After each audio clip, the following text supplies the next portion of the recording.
1859, um jovem presbiteriano saiu dos Estados Unidos com destino ao Brasil. Esse jovem era Ashbel Green Simonton.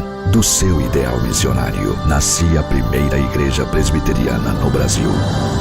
Hoje, somos mais de 1 milhão de brasileiros que comungam da mesma fé de Simonton. Igreja Presbiteriana, desde 1859, transformando vidas com a palavra de Deus.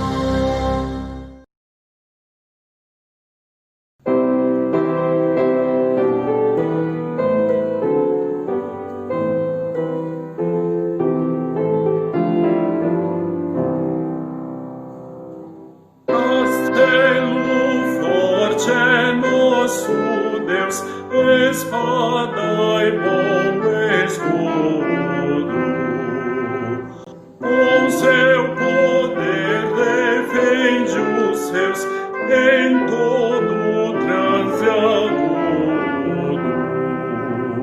Com fúria pertinaz persegue Satanás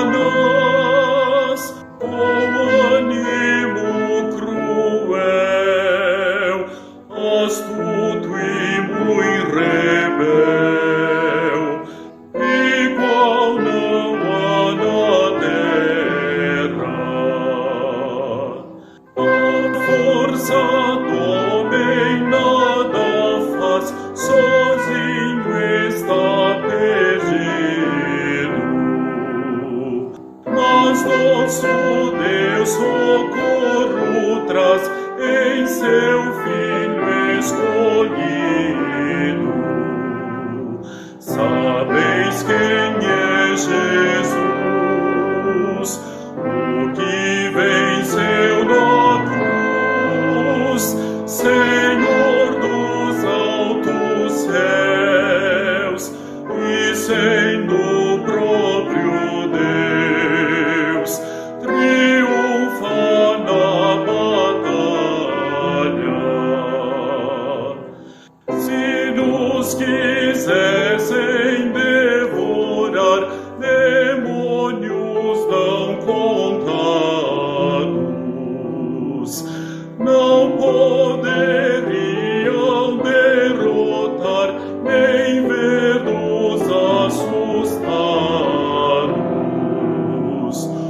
O príncipe do mal, com seu plano infernal, já condenado está, vencido cairá, por uma só palavra.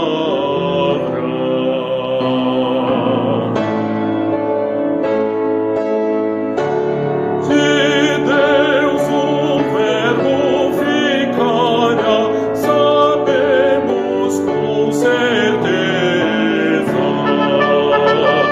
e nada nos assustará, com Cristo por defesa.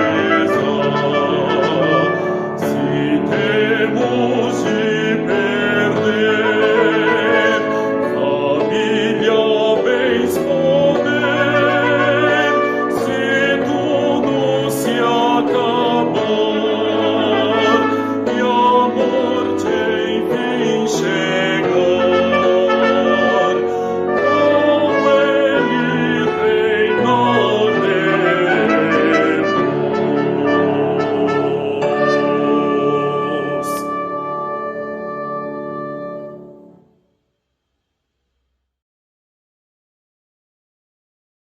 Um bom dia a todos vocês, meus irmãos. Nós iniciamos mais um mês, 11º mês do ano. Começamos o mês de novembro. E novembro nos leva já a caminhar pensando em um ano que se passou e em um ano rico onde o cuidado de Deus não deixou de estar conosco. Nós louvamos a Ele por isso. Eu o convido para que abra sua Bíblia comigo. Nós vamos ler juntos agora na Epístola aos Gálatas, o capítulo 3, do verso 6 ao verso de número 14.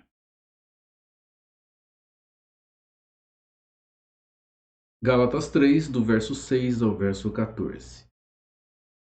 As Escrituras sagradas dizem assim: é o caso de Abraão, que creu em Deus, isso lhe foi imputado para a justiça. Sabei, pois, que os filhos da fé é que são filhos de Abraão. Ora, tendo a Escritura previsto que Deus justificaria pela fé os gentios, preanunciou o Evangelho a Abraão: em ti serão abençoados todos os povos, de modo que os da fé são abençoados com o crente Abraão. Todos quantos, pois, são das obras da lei, estão debaixo da maldição, porque está escrito: maldito todo aquele que não permanece em todas as coisas escritas no livro da lei para praticá-las. E é evidente que, pela lei, ninguém é justificado diante de Deus, porque o justo viverá pela fé. Ora, a lei não procede da fé, mas aquele que observar os seus preceitos, por ele viverá. Cristo nos resgatou da maldição da lei, fazendo-se ele próprio maldição em nosso lugar, porque está escrito: maldito todo aquele que for pendurado em madeiro, para que a bênção de Abraão chegasse aos gentios, em Jesus Cristo, a fim de que recebêssemos, pela fé, o Espírito prometido. Amém. Nós vamos orar e depois nós vamos louvar a Deus cantando o hino de número 13 do Inário Novo Cântico, Contemplação de Deus. Vamos orar. Nosso Deus, amado e grandioso Pai, nós louvamos ao Teu santo nome, porque na Tua presença hoje nos encontramos plenamente justificados. Não porque tenhamos conseguido cumprir aquilo que a lei preceitua, mas porque Cristo cumpriu perfeitamente toda a lei em nosso lugar. Satisfez a Tua justiça, pagando o preço da nossa dívida. E, Senhor, colocou-nos em paz com o Senhor, porque vivíamos como Teus inimigos, ó Deus. E como hoje é para nós a alegria olharmos para a nossa nova condição, e tristeza em ver, Pai, a condição que vivíamos antes sem Cristo. Condição de rebeldia com o Senhor, de arrogância, de presunção, uma condição de uma falsa segurança que agora é transformada, Senhor, no Teu Filho amado, em verdadeira segurança. Obrigado, Pai. Pedimos que nos abençoe e nos ilumine no estudo desse dia, no estudo desta manhã. Renove-nos em cuidado. É o que pedimos, Senhor, em nome de Jesus. Amém. Vamos louvar, meus irmãos, ao nosso Deus, hino de número 13 do nosso Inário Novo Cântico, Contemplação de Deus. Depois nós voltamos para estudar a palavra do Senhor.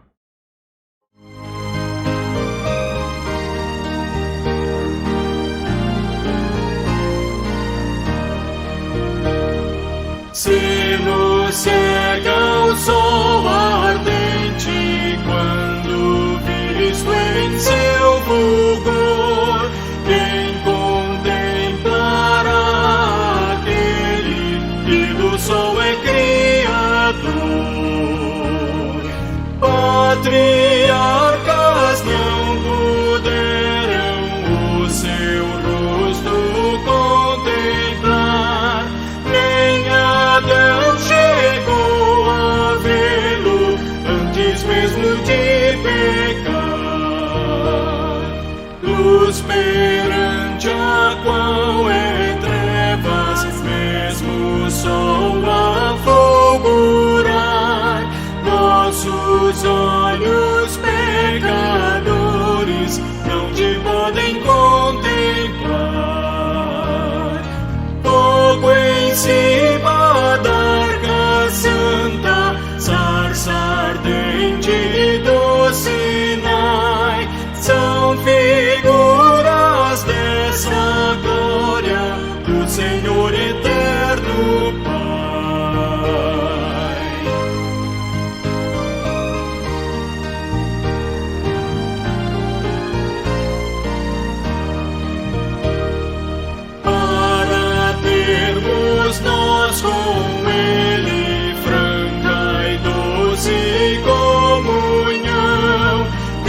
Cristo Filho fez-se carne, fez-se nossa redenção,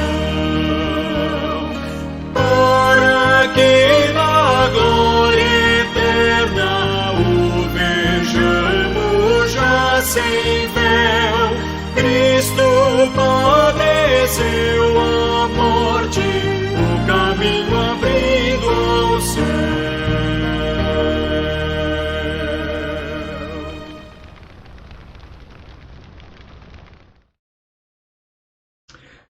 O mês de novembro, nós temos uma particularidade conosco.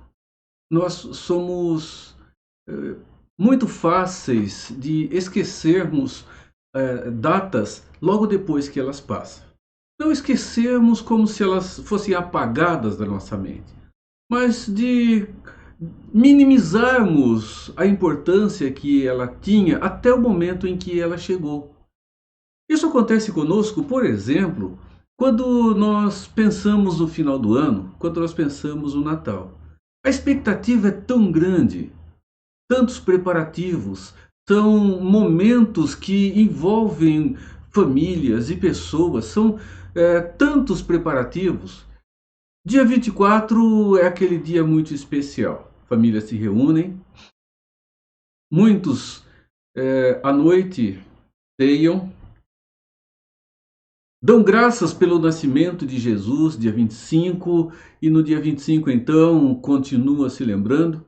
No dia 26 parece que o Natal ficou a uma distância bem longa, está longe daquele, pela euforia que muda na expectativa do Réveillon. O Réveillon passa, já a expectativa é da data que vem. Irmãos, não é diferente quando nós pensamos nesse dia 1º de novembro. Se nós mergulharmos no tempo e formos voltar lá atrás, em 1517, nós estamos vivendo ainda o período da Reforma Protestante, a Reforma do século XVI, nós não teríamos hoje um dia com tanta tranquilidade. No dia 31, Martinho Lutero afixa na porta da Catedral de Wittenberg, na Alemanha, as suas 95 proposições. Pessoas com certeza estavam ali presenciando esse momento. E nós observamos que provavelmente no dia seguinte, no dia 1º, dia de Todos os Santos, que assim estava no calendário da igreja, uma multidão muito grande, muitas pessoas viriam até a catedral, iam até as igrejas para um momento de culto. E era a intenção de Lutero que muitas pessoas vissem as suas proposições. Irmãos, hoje, se nós estivéssemos na Alemanha, em Wittenberg, com certeza nós não viveríamos hoje uma situação tão tranquila como se ontem, dia 31, nos lembramos da Reforma, cultuamos a Deus em gratidão pelo que Ele operou e realizou naquele momento, naquele instante histórico. E hoje nós já estamos pensando naquilo que está aí pela frente e em outras datas. Essa data, com certeza, ela estava promovendo discussões de mais diversas matizes. Discussões das mais diversas formas. Pessoas olhando e, eu acredito, alguns olhando, entendendo e concordando. Uma grande maioria provavelmente estava discordando daquilo que ele estava escrevendo ali. E, meus irmãos, sabemos do rebuliço que isso causou pelas consequências que historicamente se registra, que a história registra-nos.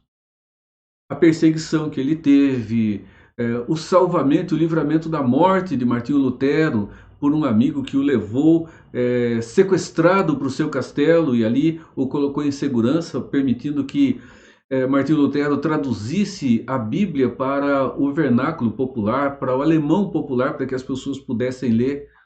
E vemos até a questão da excomunhão. Lutero foi excomungado da igreja. Irmãos, nós vemos tudo isso acontecendo e naquele dia 1º tudo de fato, começa a se deflagrar, e não no dia 31 simplesmente como se aquele marco histórico fizesse tudo acontecer.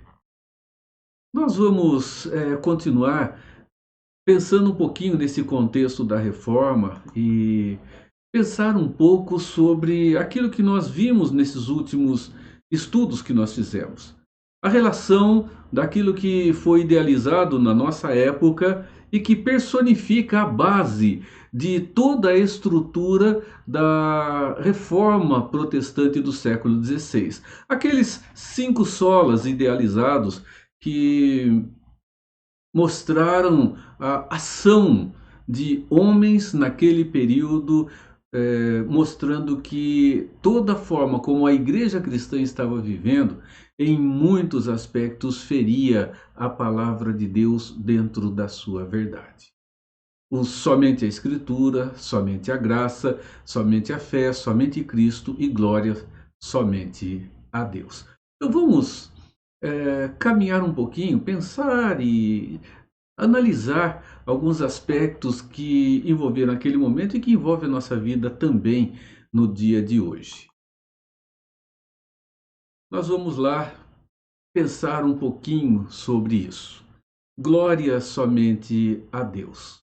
Aqui nós temos uma imagem tirada da internet, representando Martinho Lutero afixando as teses na porta da Catedral de Wittenberg. Meus irmãos, a grande questão que envolveu a vida de Martinho Lutero relacionava-se com a relação da justificação. Como é que uma pessoa pecadora pode se tornar aceitável diante de Deus? Como é que isso pode acontecer?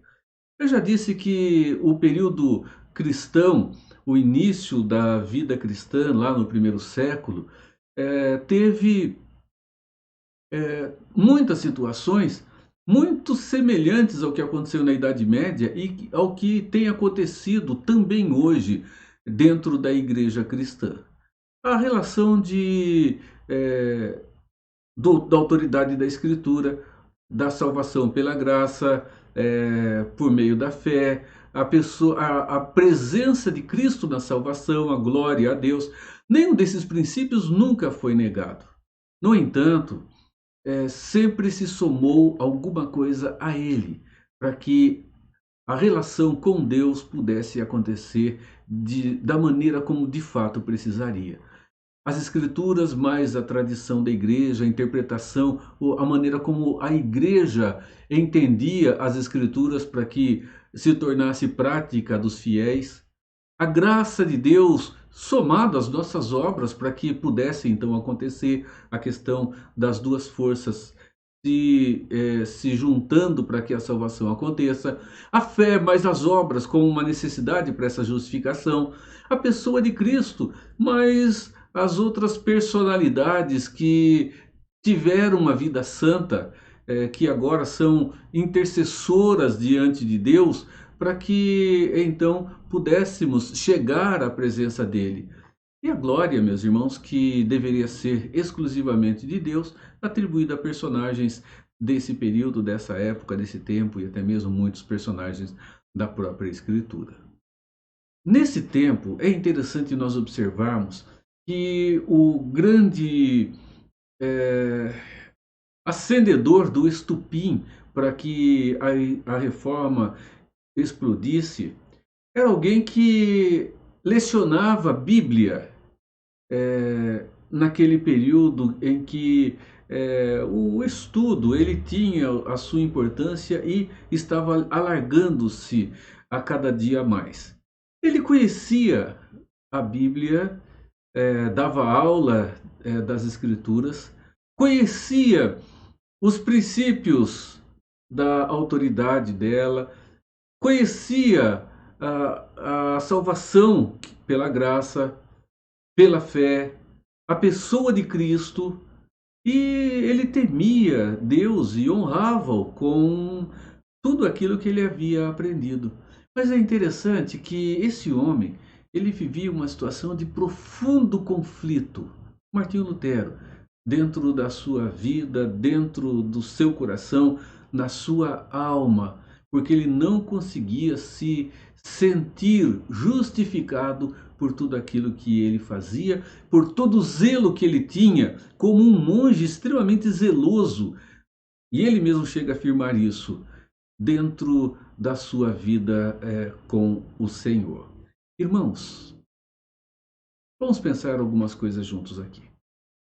A justificação. A justificação implica na satisfação da justiça de Deus, para que nós possamos ser aceitos ou pudéssemos ser aceitos na sua presença. Então, a justificação é uma declaração forense e judicial de Deus?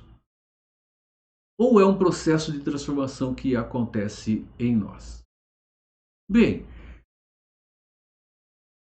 podemos entender que é um processo de transformação que acontece em nós.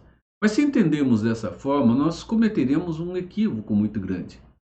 Porque as Escrituras têm nos afirmado que a justificação, ela tem um caráter forense, um caráter judicial, tem um caráter penal, tem um caráter de lei.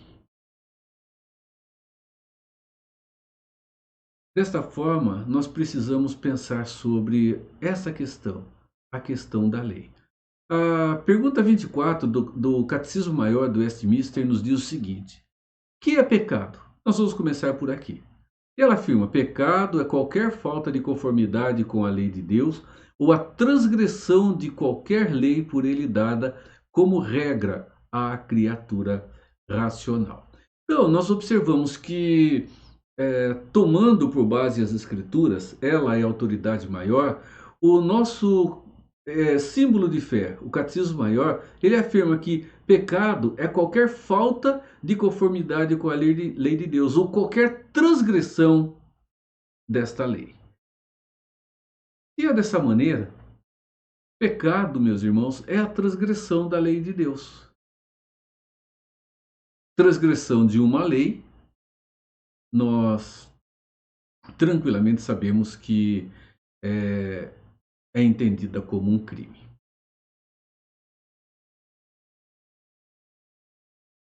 Eu trouxe essa definição é uma definição que eu encontrei na internet. Veja só, se nós afirmamos que pecado é transgressão da lei, e entendemos que transgredir a lei, quando transgredimos uma lei, nós cometemos um crime, uma infração com relação ao que a lei determina. Vejam essa definição. O que é um crime?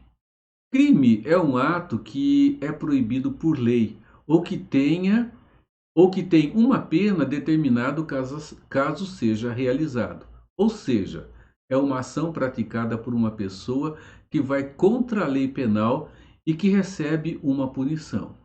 O crime é uma atitude que pode ser cometida por uma pessoa ou por um grupo que viola a lei penal e tem consequências punitivas, aplicação de uma pena. O termo tem origem do latim crimen, que significa ofensa e acusação. Ali está a referência aqui de onde eu fui buscar essa definição. Se é desta forma, nós observamos o seguinte: Gênesis capítulo 2, 16 e 17. Estamos falando em pecado. Então, se estamos falando em pecado, nós estamos falando, segundo o catecismo que nós vimos ainda há pouco, Catecismo Maior de Westminster, nós temos que então buscar a fonte, buscar a origem.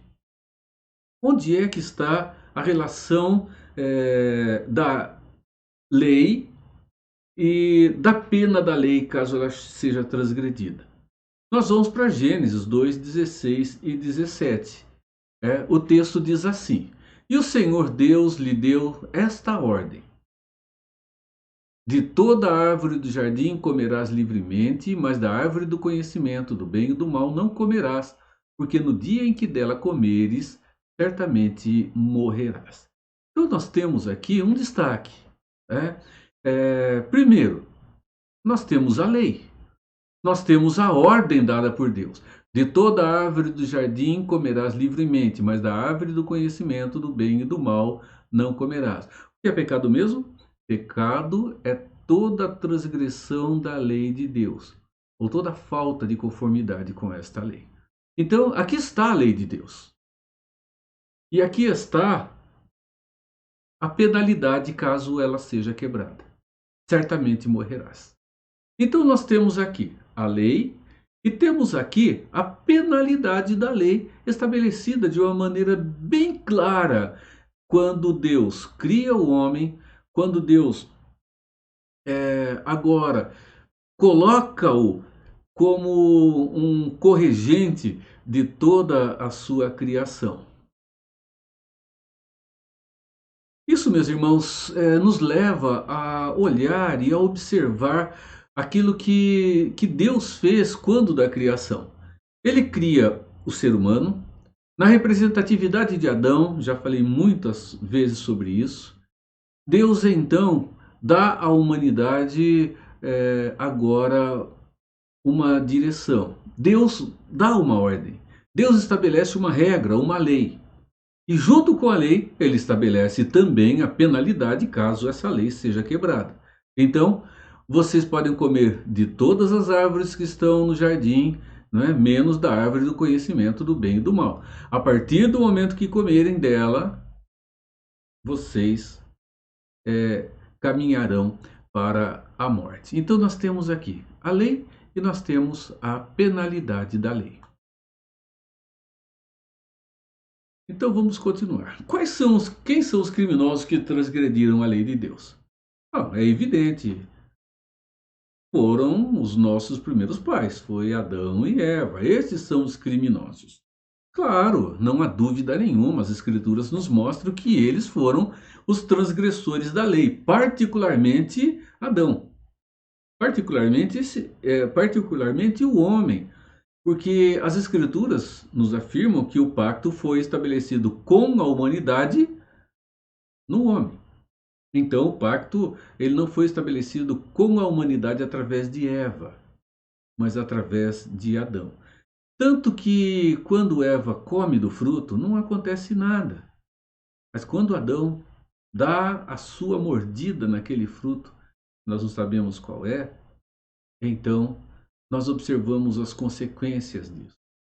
Os olhos são abertos, eles veem que estão nus, Deus então vem até eles, eles se escondem de Deus, e logo depois que Deus vem a falar com eles, Adão não assume a culpa do seu ato, ele diz: a mulher que tu me deste, a mulher por sua vez também não assume a responsabilidade, diz: olha, a serpente que tu criaste. E aí nós observamos, meus irmãos, a lei foi transgredida e ali a morte já sentencialmente foi aplicada. Vejam o que as Escrituras dizem, pensando em quem foram aqueles que transgrediram a lei. Todo aquele que pratica o pecado é a transgressão da lei, também transgride a lei, porque o pecado é a transgressão da lei. 1 João 3,4 nos diz isso. Agora vejam só, todos pecaram. Se o pecado é uma transgressão da lei, a Bíblia diz que todos pecaram, então todos transgrediram a lei. Por isso é importante, meus irmãos, entendermos a autoridade das Escrituras. Todos pecaram, todos transgrediram a lei. Se todos transgrediram a lei, todos estão debaixo da mesma penalidade. Vejam Gálatas 3, 10 e 11, texto que nós lemos ainda há pouco. Tantos quantos, pois, são das obras da lei, estão debaixo da maldição. Porque está escrito: maldito todo aquele que não permanece em todas as coisas escritas no livro da lei para praticá-las. Irmãos, ninguém, segundo a própria palavra de Deus, vai conseguir permanecer em todo o tempo, cumprindo totalmente a totalidade da lei de Deus. Ela expande-se, ela não é apenas os 10 mandamentos resumidos, mas os 10 mandamentos expandidos. E nós observamos que o resumo de toda a lei está em amar a Deus perfeitamente e as pessoas perfeitamente, assim como a nós perfeitamente. Então o texto continua, e é evidente que, pela lei, ninguém é justificado diante de Deus. Por quê? Porque o justo viverá por fé. Desta forma, meus irmãos, nós observamos que a humanidade carrega consigo o peso da culpa pelo ato cometido ali em Adão. Não há como fugir disso. O próprio Deus nos diz, no Salmo 14, que a humanidade ela não quer Deus. As Escrituras nos afirmam isso.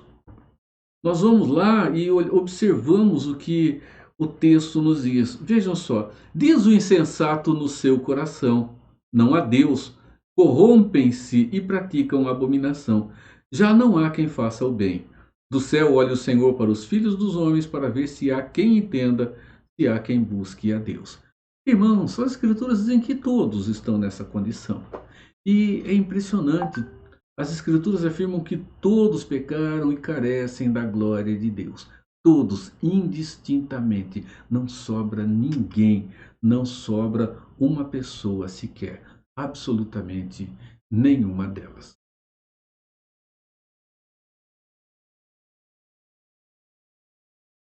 Isso significa, meus irmãos, que todos estão debaixo daquela penalidade. Todos estão debaixo da penalidade da morte. Todos são culpados. Diante disso, nós começamos a entender um pouco mais da aflição daquele homem de Deus, Martinho Lutero. Lutero, meus irmãos, vivia no seu coração um dilema enorme. Ele entendia que, para ser justificado, Deus precisava ser satisfeito. E o que ele entendia sobre isso, ensinado pela igreja, trazia ao seu coração uma ausência de paz profunda, muito grande. Ele fazia tudo aquilo que exigia-se dele como um monge, como alguém extremamente religioso.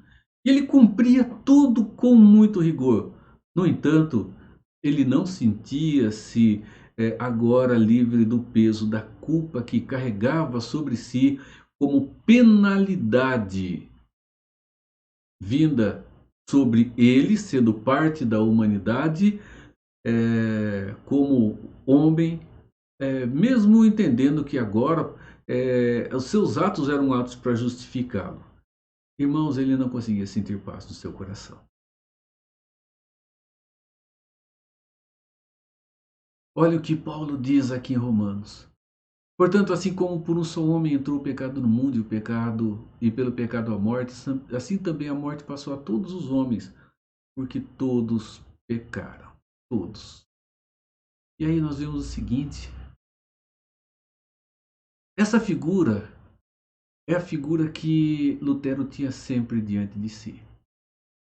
Há um crime, há uma sentença, e ela precisa ser executada. Ele diz que ele olhava para Deus e via Deus sempre como aquele juiz irado, como aquele juiz que o tempo todo estava condenando.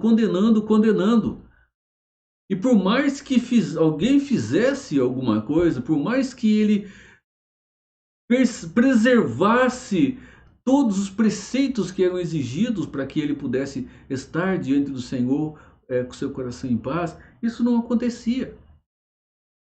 Porque ele estava sujeito a pecar o tempo todo e tinha os dedos de Deus apontando para ele e dizendo: você é culpado, você é um criminoso, você é um transgressor da lei. E ele via Deus sempre dessa forma. E isto trazia até mesmo certa ira em seu coração, porque olhava para Deus e dizia que Deus é esse que tudo em si é só condenação, condenação e condenação. Irmãos, ele vivia dessa forma. Fé mais obras é igual a justificação. No entanto, a fé ele tinha. As obras ele praticava, mas ele nunca conseguia se ver satisfeito na prática das suas obras para entender que Deus o estava libertando agora de todo o jugo e o peso da culpa e trazendo a ele agora a liberdade da vida na presença do Deus Todo-Poderoso. Essa era a dúvida. Deus foi satisfeito em sua justiça com as minhas obras? Irmãos, eu creio que essa figura retrata não só Martinho Lutero, mas vai retratar cada um de nós. Se nós tentarmos caminhar justificando justificando-nos diante de Deus pelo que fazemos, meus irmãos, nós vamos cair num profundo abismo e um abismo desesperador. Isso vai acontecer, meus irmãos, porque nós vamos fazer e não vamos conseguir ter paz no coração de forma a termos a segurança de que Deus foi perfeitamente satisfeito dentro da sua justiça.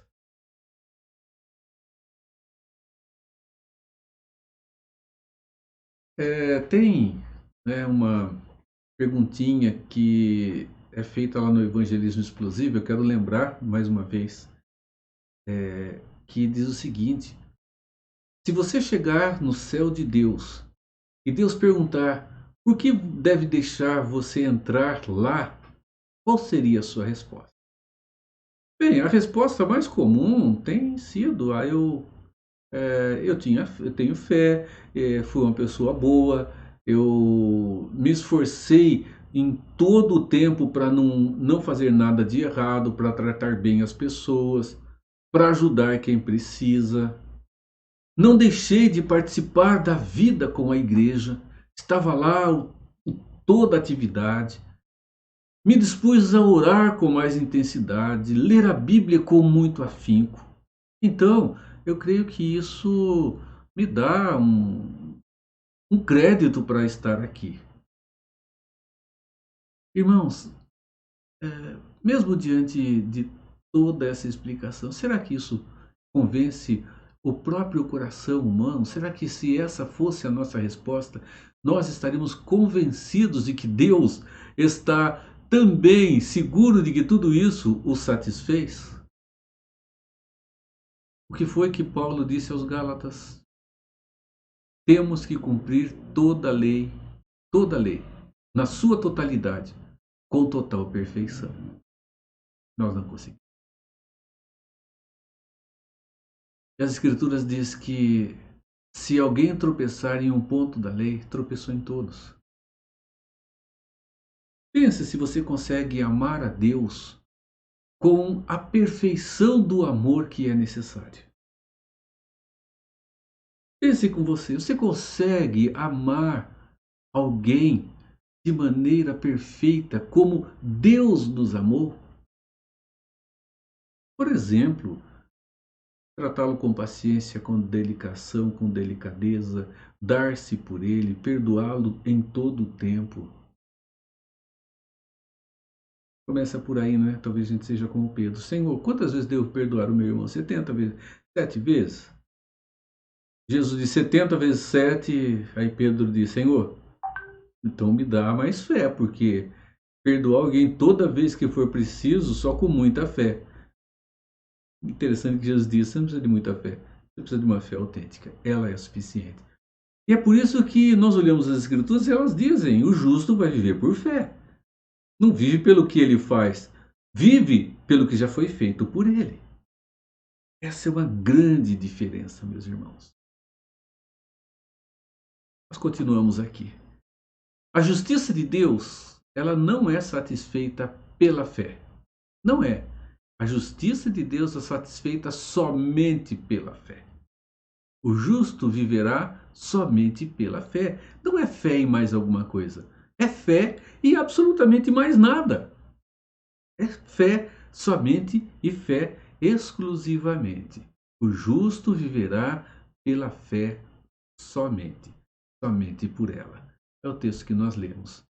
é evidente que pela lei ninguém é justificado. É evidente. Ninguém vai conseguir cumpri-la diante de Deus, porque o justo viverá por sua fé. Isso, meus irmãos, exige o correto entendimento das Escrituras, porque esse entendimento é o que liberta o coração da prisão do nosso próprio querer satisfazer a Deus, a prisão do nosso coração pecador. Veja, correto entendimento não é conhecer o texto das Escrituras. Quando houve a mudança no coração de Martinho Lutero, ele estava dando aula de Bíblia. Ele já havia dado aula de Bíblia, meus irmãos. E ele olhava para as Escrituras, ele leu alguma vez que o justo viverá por fé? Seguramente leu, não há dúvida nenhuma. Mas quando ele lê que o justo vive pela fé, e ele continua no capítulo 2, no capítulo 3, no capítulo 4, no capítulo 5, ele vai caminhando ali, ele percebe o sentido do que as Escrituras estavam dizendo.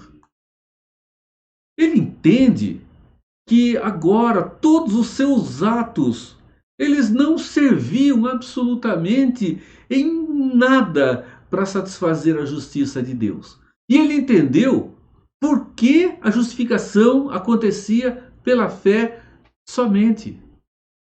Ele passa a entender.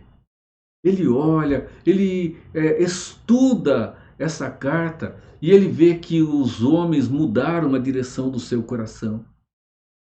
Ele olha e vê que o justo, ele vive pela fé, e pela fé somente, e não precisa absolutamente de mais nada. Irmãos, o coração desse homem se vê agora livre, absolutamente livre. E esse ato de ver-se livre, ele quis que outros também pudessem conhecer. Não foi aquele, para muitos, um grande equívoco. Mas, no entanto, meus irmãos, ali estava a ação de Deus. Porque Paulo faz uma afirmação quando ele escreve aos Coríntios, que a verdade revelada por Deus só pode ser clareada por Ele mesmo. Irmãos, as coisas do Espírito, elas se discernem espiritualmente. Aquilo que o próprio Espírito revelou, somente Ele pode clarear. E mesmo conhecendo o texto das Escrituras, a sua essência ainda era uma interrogação para Martinho Lutero, até aquele momento em que o seu coração se vê iluminado pelo correto entendimento das Escrituras. É por isso, meus irmãos, que nós precisamos estudar as Escrituras como ela devidamente se interpreta, como ela devidamente se apresenta, porque isso vai libertar o nosso coração das amarras da má interpretação, as amarras da religiosidade, as amarras da tradição religiosa, as amarras do Escritura mais alguma coisa, graça mais alguma coisa, fé mais alguma coisa, Cristo mais alguma coisa, e glória de Deus dividida com a glória de muitas pessoas, de muitos homens. É necessário que haja um entendimento correto da Escritura, uma interpretação coerente. Lembre-se que as Escrituras, elas falam por ela mesma. Ela fala por ela mesma, meus irmãos. Textos difíceis são esclarecidos através de outros textos que são mais claros. Nós olhamos para Gálatas, e aqui em Gálatas nós vamos entender melhor o texto quando olhamos para a observação que é feita aqui, interpretando, meus irmãos, lá atrás, aquilo que já havia sido escrito.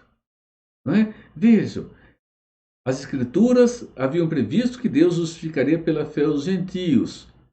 Pronunciou o Evangelho a Abraão. Nós estamos voltando para Gênesis 12. Em ti serão abençoados todos os povos da terra. Então, quando nós olhamos para a ação evangelística que acontece aos gentios, Quando nós olhamos para o livro do profeta Jonas, só 2 exemplos assim, nós observamos, meus irmãos, que tudo isso já havia sido dito lá atrás que aconteceria.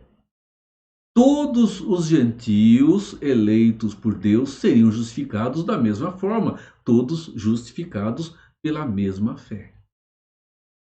Todos. E os justificados pela mesma fé viveriam por esta fé.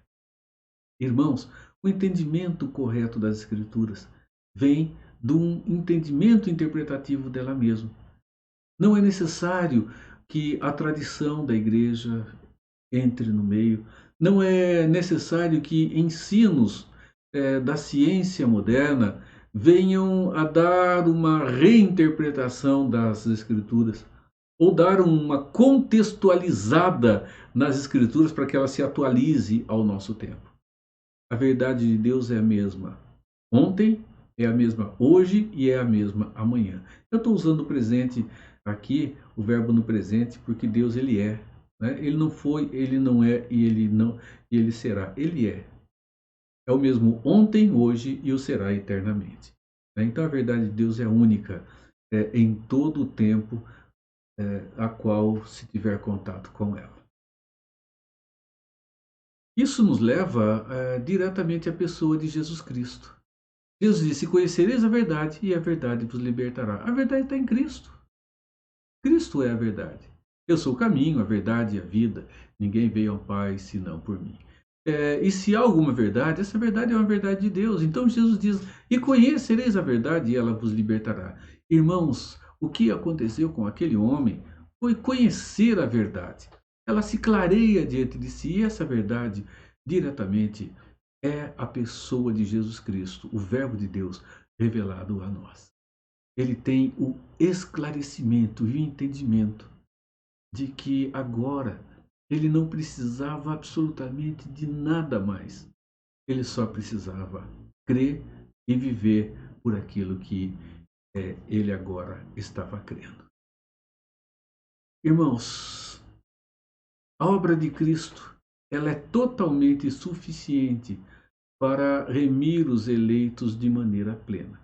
A obra de Cristo é totalmente suficiente, não precisa de nada mais, absolutamente. Nada, nada, nada. Ela é plena em sua realização. Ela não precisa e não pode também ser acrescentada a ela nada para que ela seja suficiente. Meus irmãos, a obra de Cristo ela é absoluta, ela é perfeita, ela é total. Então nós olhamos e vemos que a palavra de Deus ela nos leva ao que o apóstolo Paulo disse voltando para Abacuque: o justo viverá por sua fé. Irmãos, lembrem de uma coisa: aquilo que cremos dita a maneira pela qual vivemos. Não é de outra forma. Nós vivemos por aquilo que nós cremos.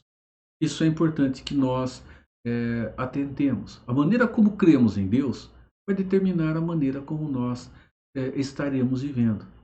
Eu já disse também em outros momentos que todos os seres humanos eles vivem em função do ser de Deus, em torno do ser de Deus, todos. O ateu, ele vive em torno do ser de Deus. Ele não crê em Deus. Então, agora a sua vida envolverá todo um esforço para viver como se Deus não existisse. Há quem crê em Deus como um Deus longínquo e distante e que deu a condição para a gente se virar por aqui. Então, se é dessa forma, os meus esforços, eles serão esforços para entender o mecanismo de Deus e viver aqui dentro desse mecanismo da melhor maneira que eu possa viver. Eu determino o curso, o caminho de tudo. Eu determino o trilho de todas as coisas.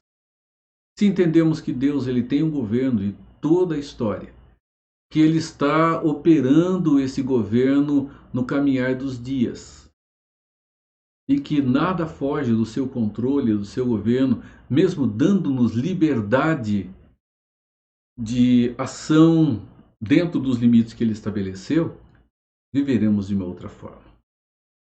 Não viveremos como se agora dependêssemos de nós mesmos para traçar o curso da história.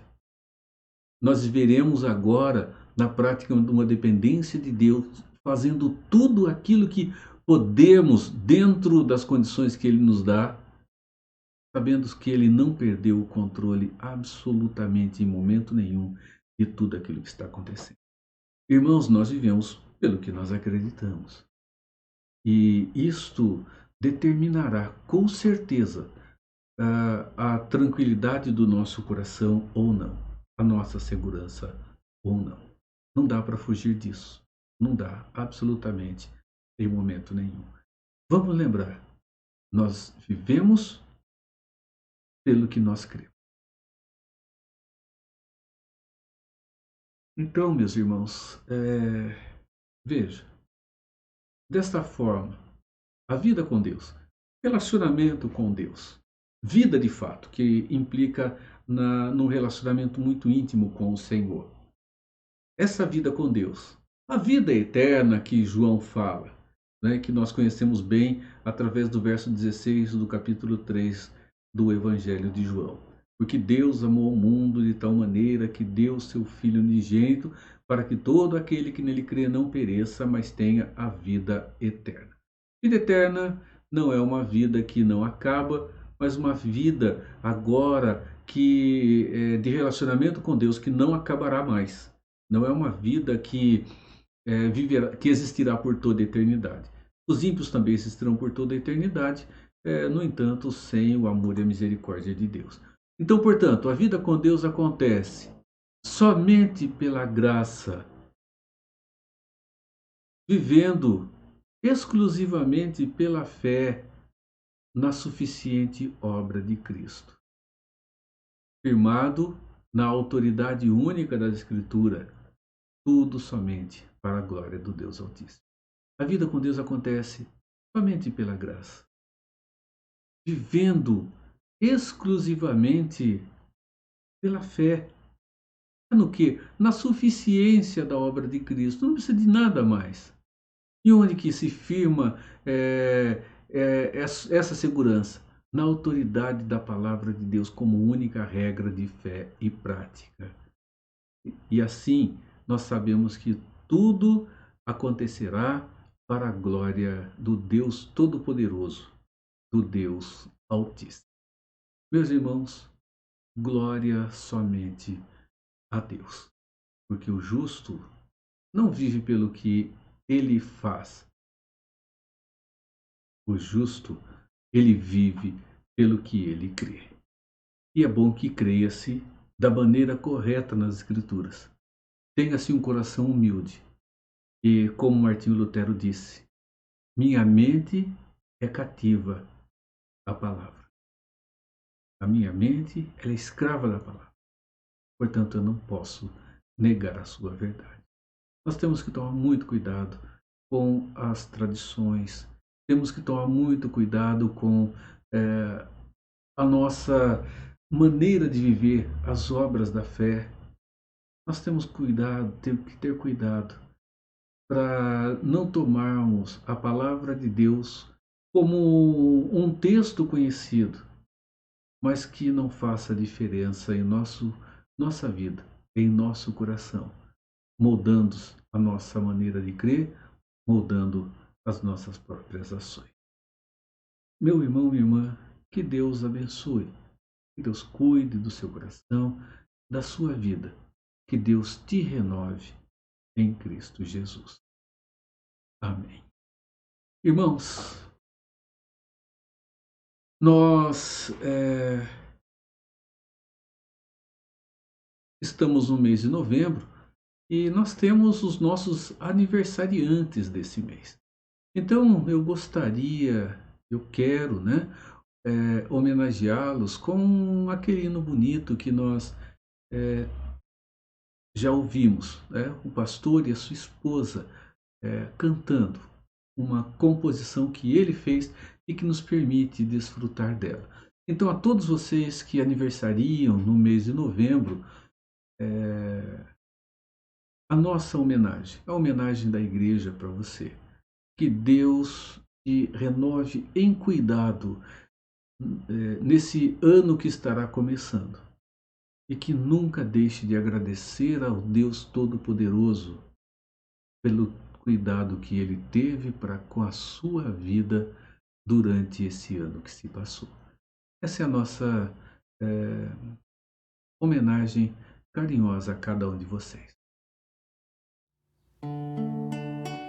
Queremos dedicar essa música a você, aniversariante de hoje. Deus te abençoe.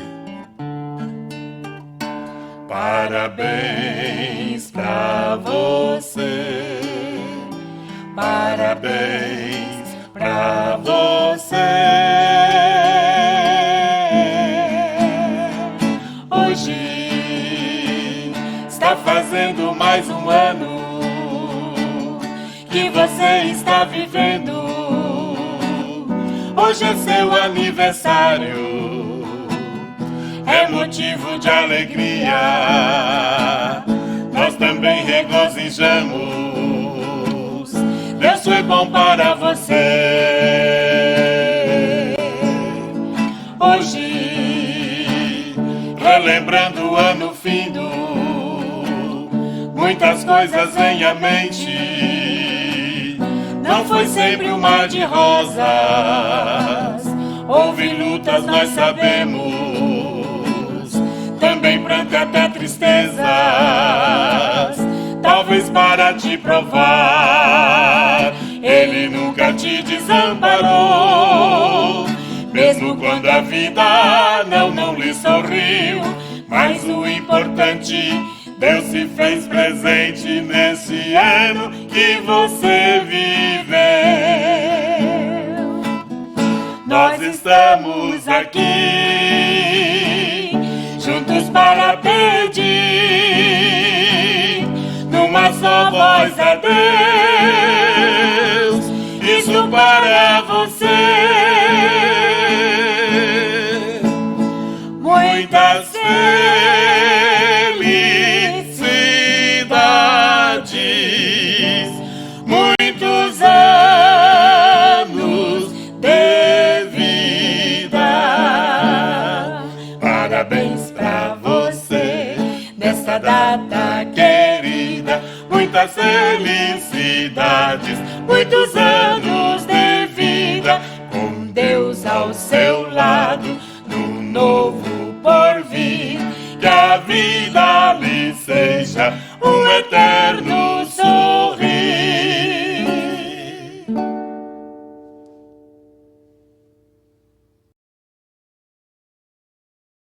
Vamos orar? Nosso Deus, nossa gratidão pela vida de cada um desses nossos irmãos que aniversariam nesse mês que está começando. Obrigado, Pai. Te louvamos, pedimos que o Senhor cuide da vida de cada um desses nossos irmãos, cuide da sua família. E, Pai, permita que esses nossos irmãos em seus corações estejam reconhecendo nos menores detalhes o cuidado que o Senhor teve com eles nesse ano que se passou. Obrigado, Pai. Cuide de cada uma dessas vidas. Renove-os com o teu cuidado. Pedimos, Senhor, também por aquelas pessoas que estão internadas nos hospitais e que pelas quais nós já temos orado. Cuide delas, nosso Deus. As necessidades que estão vivendo, que o Senhor esteja suprindo-as com esses meios que o Senhor deixou a nós, os recursos médicos, ó Deus. E sabemos que o Senhor não precisa deles. Sabemos também, Pai, que o Senhor tem agido através dos meios que o Senhor tem deixado naturalmente para que nós os vivamos. E nós nunca deixemos de valorizar, Pai, ao conhecimento que o Senhor tem permitido desenvolver-se através dessas pessoas que estudam com dedicação. E nem sempre conseguem reconhecer, Pai, que o que eles estão fazendo, o que eles estão realizando. Eles realizam, Senhor, porque a tua graça, essa graça que o Senhor tem concedido, ó Deus, a todos os seres humanos, está com eles. Senhor, cuide de nós em mais esse primeiro dia desse mês e esse primeiro dia de uma nova semana. Sim, oramos, Pai, confiados no Senhor. Em nome de Jesus. Amém. Irmãos amados, que a graça de Jesus Cristo, o amor de Deus, o nosso Pai, e a comunhão do Espírito Santo seja com a sua vida, com o seu lar, com o povo de Deus, hoje e por todo sempre. Amém. Amém.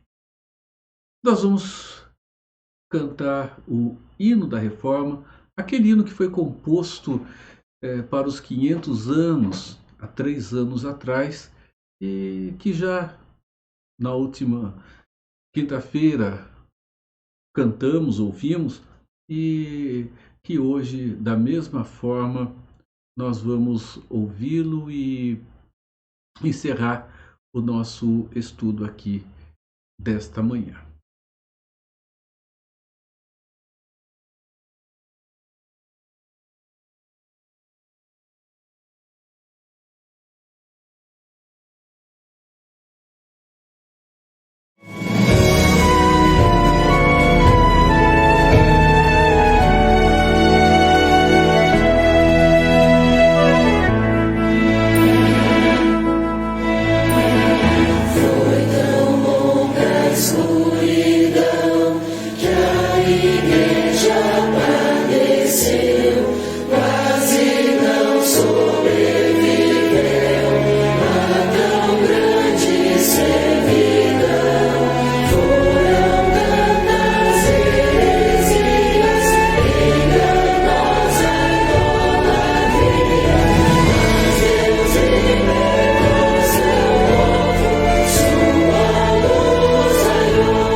A verdade